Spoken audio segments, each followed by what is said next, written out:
And creditors locked in a standoff with Argentina over its sovereign debts claim the country's government is refusing to negotiate with them.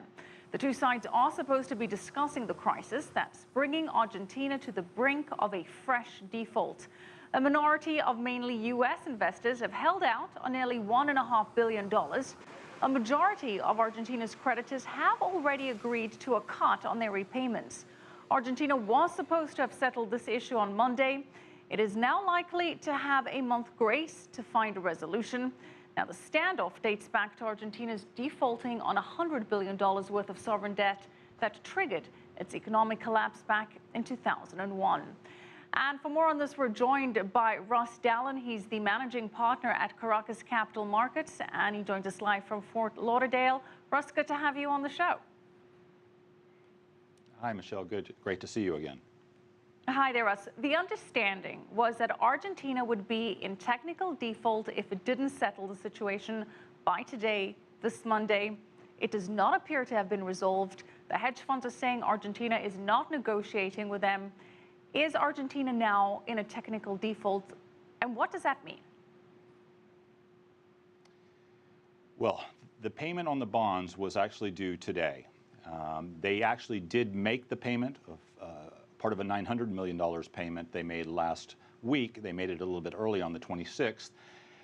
But the New York judge ruled that they could not make the $500 million of that went through the United States system and the Bank of New York without first paying the creditors that they owed the $1.5 billion to. So essentially, he made Bank of New York return the money to Argentina. They then have 30 days from today to figure out a way to get the money to the people that they owe it to in terms of the current bonds that they have.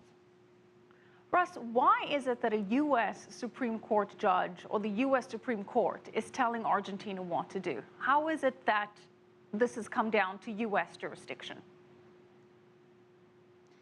Well, it's great contract law. Basically, it comes down to contract law. Argentina, in order to get this $100 billion that they issued in debt, agreed that they would abide by New York law and that New York courts would have jurisdiction over it in any case that came up. So naturally, they submitted themselves to New York law. They also promised to pay, and they also promised to treat every other debt that they have equal to this. The majority of the bondholders cut Argentina a break and took 30 cents on the dollar, both 8 and 9 and 5 years ago. Mm-hmm. Some bondholders did not. And so they went to court in New York, which they were under the contractual terms of the agreement of the original loan, they were entitled to do. And Argentina wasn't happy about it as a sovereign nation. So what happens if some kind of deal cannot be reached with these outstanding creditors? What does this mean for Argentina? Well, sadly, it's not as simple as that. In a normal situation, when you have a creditor the courts have ruled, went all the way to the United States Supreme Court, by the way. When the courts have ruled that you actually do owe this $1.5 billion, then you normally have to pay it. The problem is that Argentina can't pay it without making themselves liable to pay all the other $100 billion that they defaulted on with the same deal. It's called a rights for future offers. A RUFO clause is what we call it in the short term. But it means rights under future offers, rights to future offers. So anything they offer to these holdouts, they also have to offer to everybody else, the other 100 billion people that exchanged and did it for 30 cents on the dollar. So the financial implications are so extraordinary. If they fail to make could this actually send Argentina into an economic crisis? What is the worst case scenario here?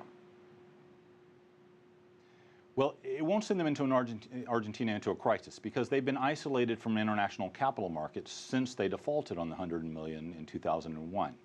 So essentially, they haven't really been able to access fully international capital markets because no one's been willing to loan them money, right, except at very high rates of interest.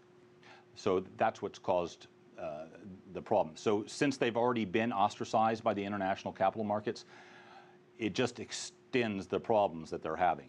They would like to be able to access international capital markets and be able to borrow again. And that's what they're working towards. But this is just another blip on the way towards access to those markets. So worst case scenario for Argentina, they default on this and they're just locked out of the bond market in future, continue to be locked out of the bond market. Exactly. They've been locked out essentially for the last 10 years, 13 years actually. So they'll continue to be locked out until they resolve this. The RUFO contract that I spoke about expires. Yeah. What is the way that Argentina can salvage the situation, that it can possibly resolve this? Does it come down to an agreement with these hedge funds? Well, they're going to have to, essentially, they're between a rock and a hard place. They can't just pay them off because that opens them up to the liability to all the other people that are already exchanged. But the great thing about it is that the RUFO contract, that contract clause that requires them to pay everyone else the same deal that they pay the hedge funds, expires on December 31st. So as long as they can keep the balls in the air until December 31st, then they can pay these guys off and go on with their business. That's what they're shooting for. All right, we'll be watching this closely. Thank you so much. Russ Dallen, Managing Partner at Caracas Capital Markets.